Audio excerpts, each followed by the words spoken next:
असं आहे सगळं. मध्ये आज एक अजून छोटासा ब्लॉग मी तुमच्यासोबत शेअर करणार आहे. मी आलेली आहे माझ्या आईकडे, म्हणजे माझ्या माहेरी. आणि तुम्हाला तर माहिती आहे, माहेरच्या प्रत्येकच गोष्टीचं कुठल्याही बाईला खूप जास्त कौतुक असतं. तर आमच्याही घरी अशी एक छोटीशी एक फळांची अशी बाग आहे. अगदीच छोटूशी आहे. आणि आमच्या दोन्ही घरामध्ये वेगवेगळ्या प्रकारची झाडं लावलेली आहेत. तर एका ठिकाणी आहे फुलांची झाडं, एकीकडे आहे फळांची झाडं. तर आज मी इथं शेअर करणार आहे आमच्या एका बागेमध्ये कुठली कुठली झाड आहेत ती. मी आता जिथं उभी आहे तर तिकडे सगळ्यात पहिल्यांदा मला दिसत आहेत ही ड्युरांडाची झाडं. आमच्या इथं ना कुठल्याही घराच्या बाहेर ना शक्यतो अशी झाडं लावलेली असतात. आणि याचं कारण काय माहिती आहे का?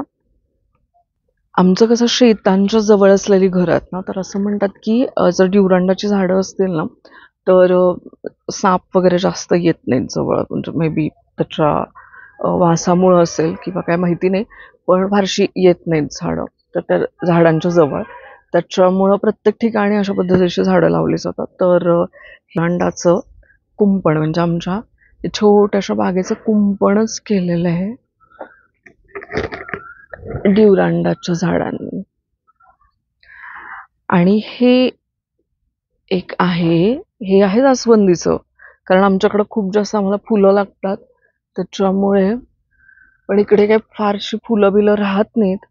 खूप लोक पटापट घेऊन जातात. माझं सगळ्यात आवडतं झाड आहे हे आहे चिकूचं झाड. चिकूच्या झाडाच्या कळ्या किती छान छोट्या छोट्या मस्त कळ्या आल्यात. चिकू नाही दिसत आहेत पण फारसे कुठं, का काढलेत काय माहिती नाही. मी पण आत्ता नुकतीच आली इकडे त्याच्यामुळं फार काही आयडिया नाही आहे मला. ओ ओ आहेत आहेत आहेत आहेत. हे असे छोटे छोटे चिकू पण इकडे लागलेत. वाव, तिकडे तर खूप आहेत. तर माझं राहणं काही खूप दिवस होणार नाही आहे, 7-8 दिवस मी असेल. पण 7-8 दिवसामध्ये काही चिकू पिकले तर बघूयात काय होतं ते. आणि आता सध्या सीझन सुरू आहे ना, उन्हाळा आहे, आंब्याच्या झाडांचं सीझन आहे. तर आंब्याचं झाड तर पाहिजे. हे आहे आमचं आंब्याचं झाड. आणि हे असं पायरी किंवा रायवळ आंब्यांचं झाड नाहीये, तर खास कोकणातून आणलेलं देवगड हापूसचं हे झाड आहे. इथं तुम्हाला दिसत असतील आमच्या घरातले हे सगळे अजून काही कैऱ्या वगैरे आहेत वरती.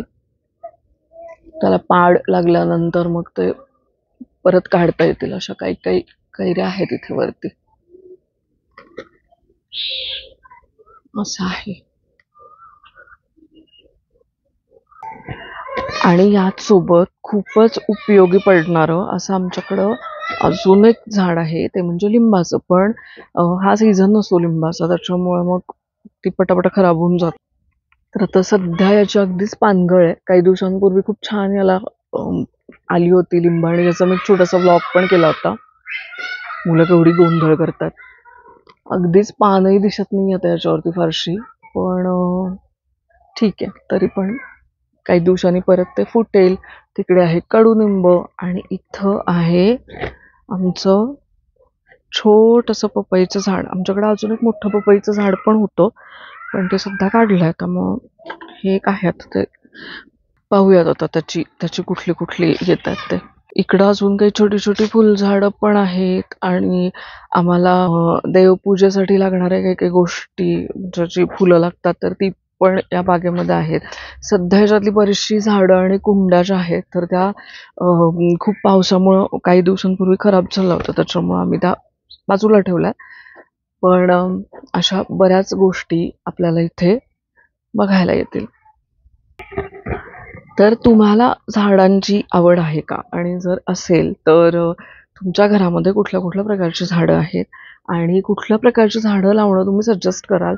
जसं की साप येऊ नयेत म्हणून मी म्हटलं की हे ड्युरांडाचं आहे.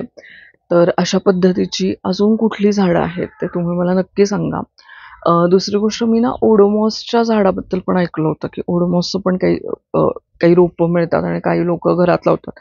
तर ते खरंच इफेक्टिव्ह असतं का? आणि जर तुम्ही लावलेलं असेल आणि त्याचा चांगला उपयोग होत असेल तर मला ते पण सांगा.